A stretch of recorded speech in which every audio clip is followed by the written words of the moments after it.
জুতা লেলো জুতা, জুতা লেলো জুতা। কল্লো কি আমরা লাইভ করতেছি, কল্লোটা কি? হ্যাঁ, আমরা এই টিকটক করতেছি, তুমি এর ভিতর চলে গেলে কেন? আমি জুতা বেচতেছি, তোমরা দেওয়া না। আরে তুমি দেখো না, আমরা এই টিকটক করতেছি, তুমি এর ভিতর চলে আসো। হ্যাঁ, তোকে কি বয়সে টিকটক করার সময়? তোকে তো লেখাপড়ার সময়। হ্যাঁ, হ্যাঁ, হ্যাঁ।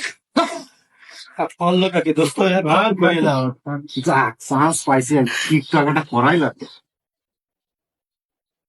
আরে জুতা লেলো জুতা, আরে জুতা লেলো জুতা, জুতা জুতা জুতা। আরে জুতা লেলো জুতা। দোস্ত, সে ক্যামেরা তো দিয়ে চলে আসছি। ও জুতোয়ালা কল্লোটা কি? চলো দি। আর কই চল, ওইটা নিয়ে। জুতোয়ালা নিয়ে আমাকে খেদাই দিয়ে চাষাল টিকটক করতে। আর জুতা, আর জুতা, আর জুতা জুতা। আমরা করলো বিষয়। জুতা জুতা জুতা। এই খেলা হয়েছে না? ক্যামেরা নিয়ে লোকানে এতক্ষণ কি হলাম একদম সবে বীতশ্রম নাকি? জীবনে একটা টিকটক করতেছিলাম তা হলো না, কুলাবান আর ভালো হইলো না।